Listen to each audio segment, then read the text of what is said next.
Thank you for joining in, everyone. Thank you, panel.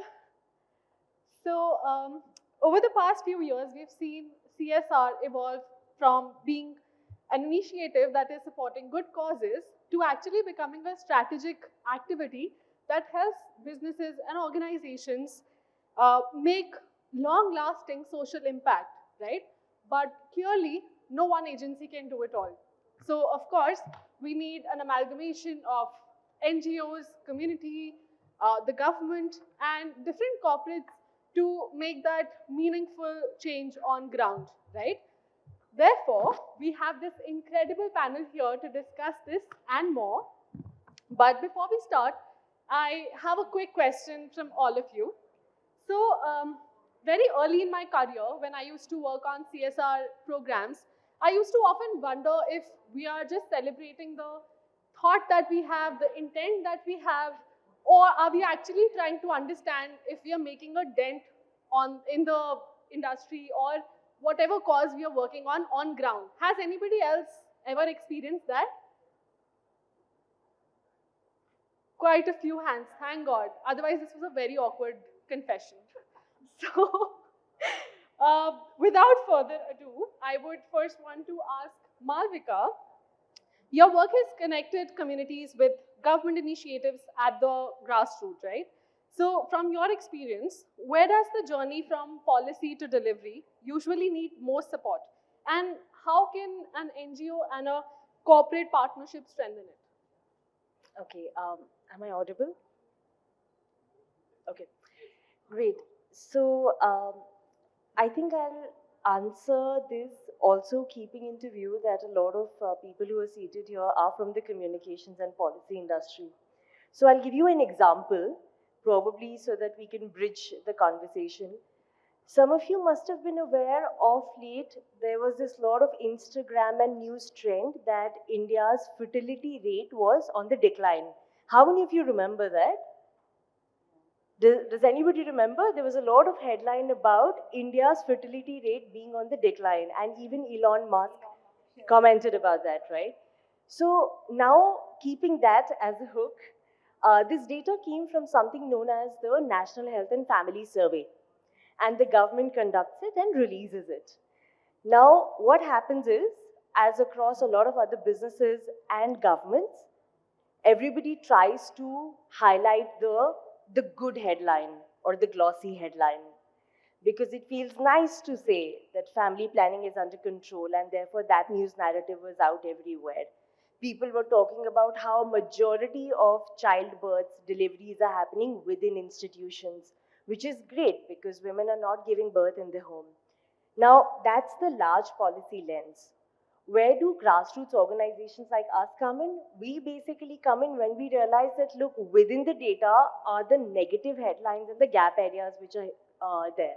For example, teenage pregnancies in Rajasthan have gone up. Or the fact a lot of women are now being forced into performing C-sections versus deliveries. And within that policy landscape is where our work as a grassroots operations comes in.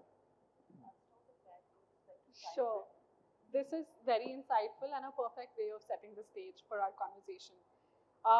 So, Arun, Chetan Foundation has worked across multiple social initiatives, right? What separates a one-off CSR project from a partnership that creates a long-term value for the community? Thank you, Diksha. Diksha is so pleasant. She'll ask such serious questions. So let me share something interesting to begin with. I'll steal 30 seconds out of my 2 minutes threat that you've given me. You know, my daughter, some of the girls may relate here, is my style and dress auditor. So whenever I'm walking out, she checks out what is that I'm wearing, and she finds me most of the time, she finds it very funny. For instance, today I was wearing a jacket and then I wore a cap. So she said, Papa, what is this? I mean, have some sense. Okay, so I not only learn, I teach communication, CSRs, ESG and sustainability, but I could not sustain my hairline. I hope the photograph there is genuine. Okay, I thought maybe I'll start on a little interesting note so that we get attention of all the audience. Thanks, Diksha, for very relevant question. In fact, I work with a lot of organizations and a lot of promoters. And I started way back, maybe 500 years ago, when the promoters used to believe that if we donate with our right hand, our left hand should not know. They did not believe in talking about or communicating about whatever good work they're doing. They believed that it takes away from the goodness of whatever they're doing. From that to now, it is encouraged that you speak about it. And like Diksha mentioned, you have this transactional thing. You know, most of the organizations do that. They go for compliance, they spend whatever CSR budgets they have. As against that, now more and more mature organizations are going for long-term interventions wherein they want to make a difference to the societies, to the underprivileged, which is measurable. And they are looking at long-term association which makes a difference to their lives. So I'll share some examples, for instance, before Diksha stops me. One is that we discovered, I work with Chetak Logistics, and we have identified truck drivers as underprivileged beneficiaries, though I don't like the word beneficiaries, because who are we to do a favor to anyone, because they are giving us an opportunity to serve them. So we are equal. So this word is also offensive to begin with. So basically, we discovered through a survey that 55 to 60% drivers who are driving on the road, they do not have eyesight good enough to drive on the road. Just imagine, it's not safe for them, it's not safe for fellow motorists and pedestrians. So we decided to work on this long-term intervention wherein we'll check their eyesight and we'll provide them glasses for their vision correction. And we will also address the stigma attached with not getting their eyesight checked. They had this belief that if they get their eyesight checked, they'll be losing their job. So we had to parallelly work on that. I'll take it forward once we have other members coming in also. Thank you. Sure, we can definitely continue this, and we must. So I'll move on to the corporate side of partnership, Anush. You've previously spoken about preventing workplace harassment, and you've set it as an example for a long-term corporate NGO partnership, right?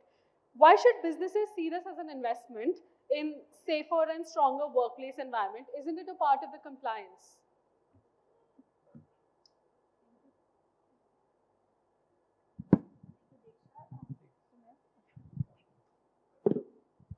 Thank you so much for your question. And first of all, I would like to express my gratitude to organizers for such important topic. I believe this is an impactful phase for the foundation of something very important, be that NGO or be that just a corporate or just an individual. So it's very important to understand the purpose of what we are doing and where are we going, which as a lawyer, first of all, as a law lecturer, as someone with the background of government and non-government organizations, I would sadly say the fact that laws are in place in order to cross them, right? So we find always alternatives how to fulfill the requirement and move ahead blindly without understanding the purpose, first of all, of that law in place. And then secondly, while we are fulfilling the requirement, what kind of benefits are we taking from it? So mainly, this is the reason that POSH, for example, in Indian context, is not so successful, and it has generated another kind of problem where we say that it's being misused. So now there are two aspects that we are supposed to focus on. First of all, my NGO is not focused on country particular legislations. Why? Because when you speak about that, it is useless. People try to avoid it. It's mainly speaking about global perspectives and the necessities of the reason that particular law in particular country should exist. So we do not focus on POSH, and we are providing these trainings all over the globe. And the purpose is that, first of all, realization. We try to make the corporates realize that with our experience, our background, we are able to make impact with regards to understanding of the necessity of awareness, first of all. Being a man, sometimes just making a compliment is not an intention of committing an act of harassment. However, it is considered as a harassment, as a sexual harassment at the public place with certain legislations, etc., etc. But you are not aware of it. you don't intend to do it, but you are not aware of it. And then it has a long-term impact on your reputation, on your education, on your background, professional background, your economy, your family, as well as the overall reputation of the organization. And similarly, it's about female. If I work with developed countries as well, and this issue is everywhere. To my surprise, in developed countries, it exists even more than in India, because even female there believe that they do not have the issue of the sexual harassment, because they are not having the awareness as much as it is in India, the complaint system, etc. So they do not even know where to go and how to proceed with the fact, but the problem does not disappear there. If you avoid, if the corporates avoid by just a fake imagination that the issue is not there and we have fulfilled the compliances and etc., and so we are all good with the government regulations, but issue is there. Why? Because the psychological state of mind of male or female of that particular organization is being affected by something which is not willingly happening to them. And at many times that these people who are victim, or who are not even recognizing themselves as a victim, or who are committing such kind of acts that they do not understand that it's an act of making someone a victim, speaking in a simple language, it creates a havoc, it creates an unpresentable and pleasant atmosphere at the workplace, and where your needs are not meeting their requirements. Means the targets that you have, you could achieve way better if you would just clear these simple steps. And then let's talk about, very shortly, just conclude, let's talk about already a national legislations. You are, however, supposed to meet those requirements if you come across complaints, right? So there it's a huge steps that you are supposed to take and go ahead. Why do not prepare to avoid all of it before just, starting to go ahead with the procedures like that, by educating first of all ourselves, because the world is so dynamic. And we already know, we talk about AI, we talk about globalization, cultures are different, workplaces are different, everyone is not same, and they do not accept same compliment in the same way than in another state or village or wherever. So that's how I think the NGOs and corporates should work hand in hand in order to solve problems like this. Thank you. Makes absolute sense. And on that note, Deepika, I'm going to circle back to you. So there are certain causes and initiatives that the corporates are taking because the conversation is very topical, or it is in the spotlight. Everybody's talking about a particular incident, for example. So corporates are more intrigued and excited to participate or contribute, or use that as a purpose towards making some groundwork changes, right? But then there are certain causes, or there is a darker side of the society that nobody wants to talk about, right?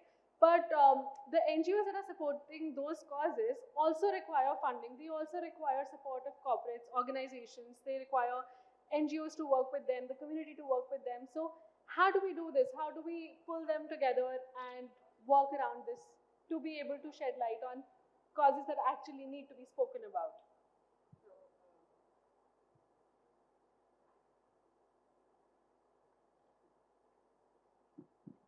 Yeah. Thanks for having me here, Diksha. Um, I think the NGOs that you're talking about, I run an NGO exactly like that, where we probably have lakhs of NGOs that work on women's issues. Perhaps Ekam Nyay Foundation is one of very, very few NGOs that you can count on your fingertips that work for men. So Ekam Nyay Foundation works with men who are victims of false accusations, who are victims of domestic violence, who are victims of various issues that we speak about only from the realm of that women suffer from it, but we deal with men day in, day out, where they are going through injustice, and that people do not want to talk about. So, I understand the compulsion of brands to work, or corporates to work with NGOs that have work on issues that are very visible. but I think vulnerability does not belong to any particular gender or cause. I think it is very, very important for brands to look out for NGOs that are really doing good work on ground. Maybe they are not very visible, but they are working with people who are vulnerable and they're saving lives. And I have, just to give you a very quick example, we recently worked with Nikhil Dwivedi, he's a producer. There was a movie called Bandar, who came very recently, directed by Anurag Kashyap. And the first screening for the film was organized by us in Delhi. And it's a movie on a man who is implicated in a rape accusation falsely.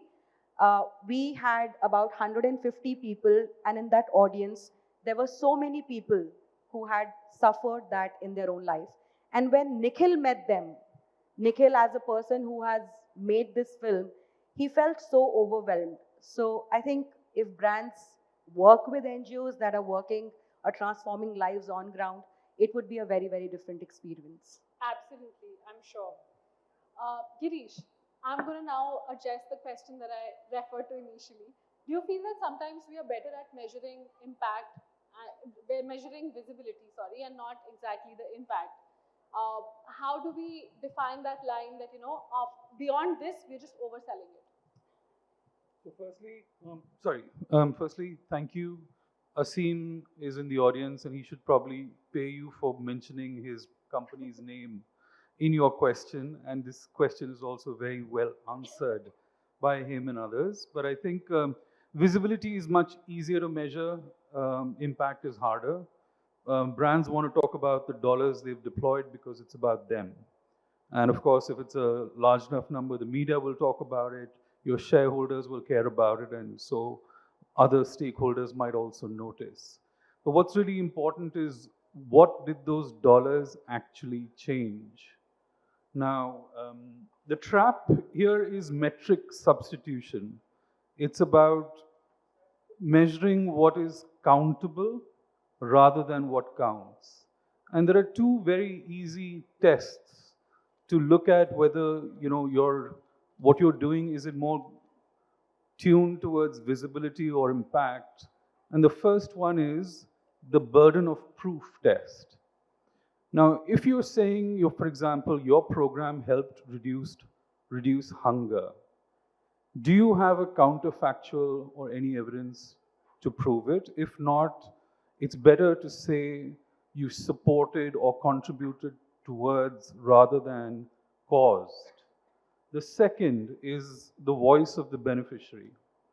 Now, if your beneficiary that you're talking about having impacted hears your story about them, would they resonate with it?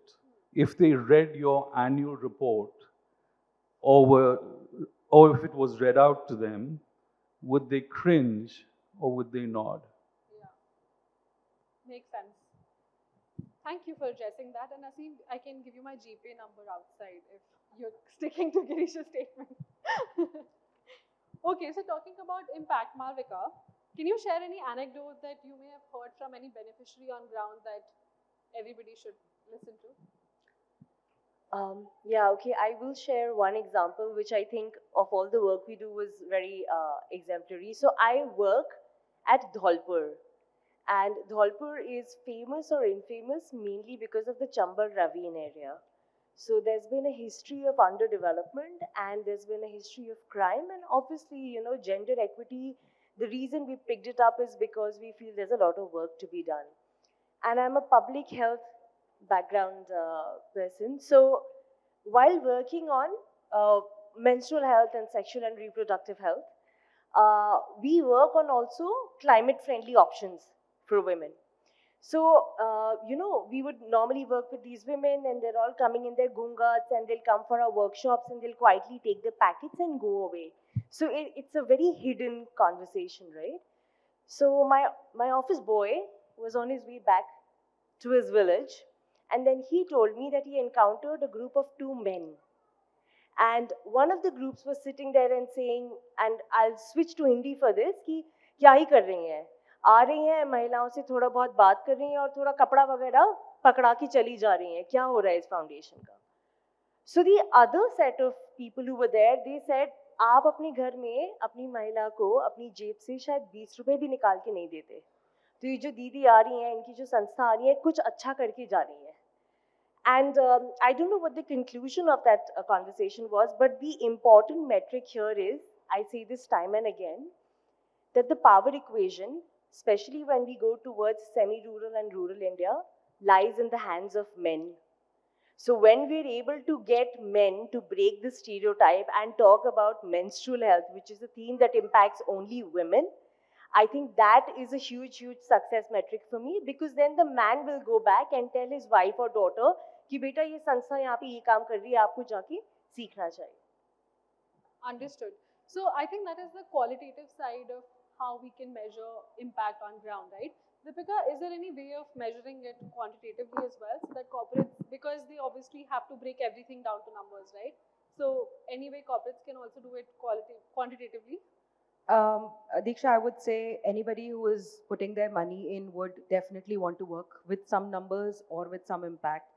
At Ekam Nyaya Foundation, when I started, I ensured that we are very conscious of the work that we are doing and we are documenting it properly. Though we do not have any funders right now or any CSR support, but then our work is out there. In the first year of ops itself, we counseled more than 2,000 people. We got 38 people arrested who were false accusers, extortionists, and scammers. We got 18 FIRs registered of families who were not being heard from anybody.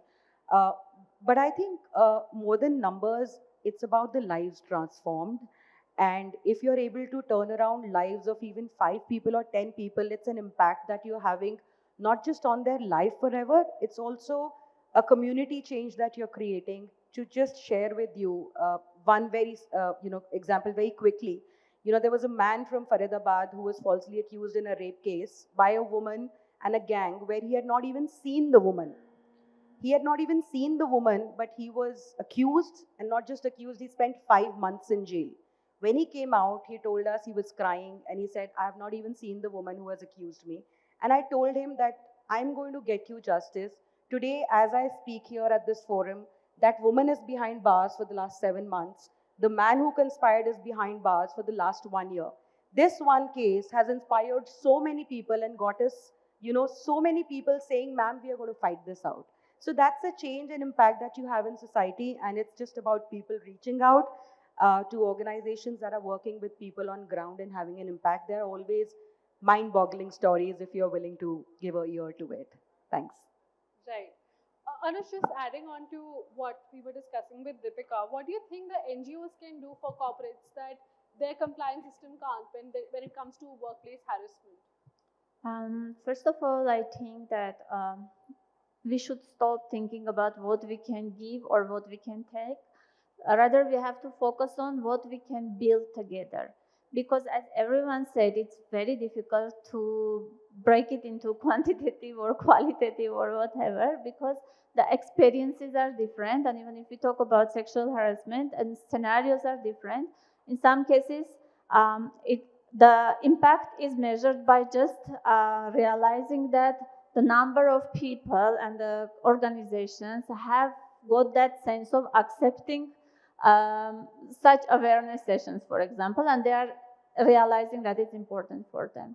And then coming together, in some case of some countries, that they have accepted that the issue exists and they should already start working on the legislations or etc.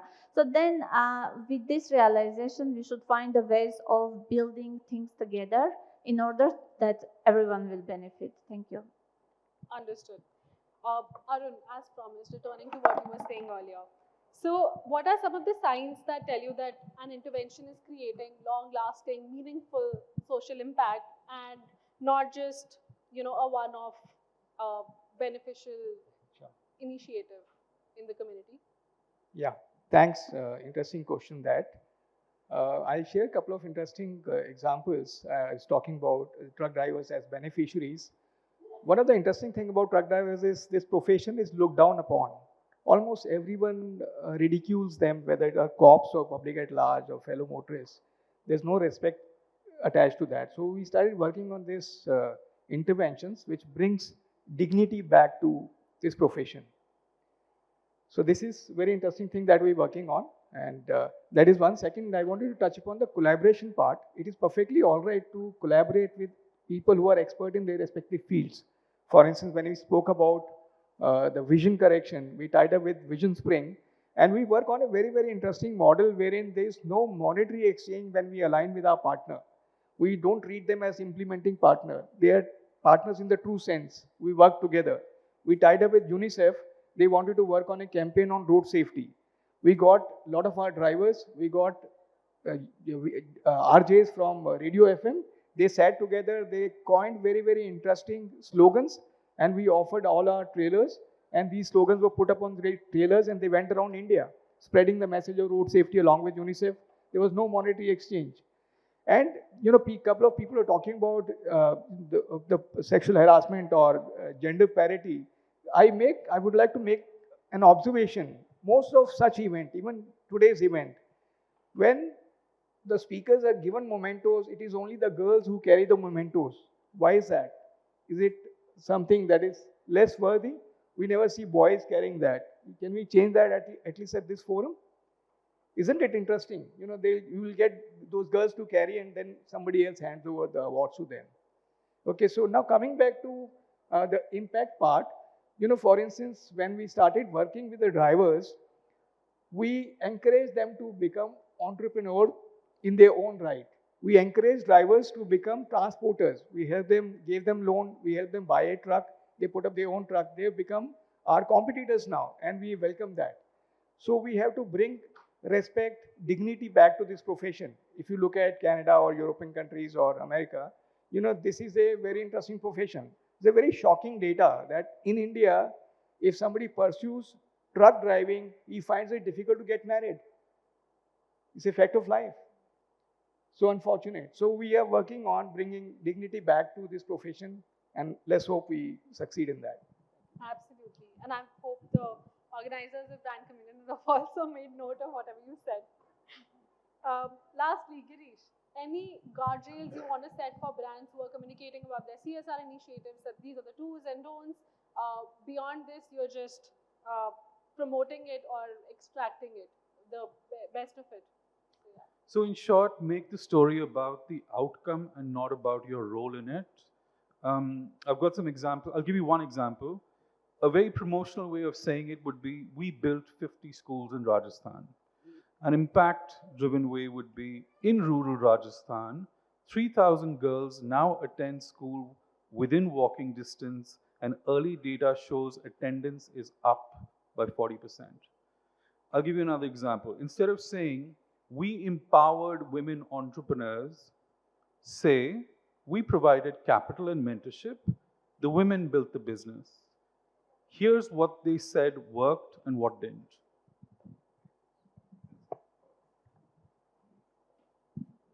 Definitely something that leaves us all with food for thought.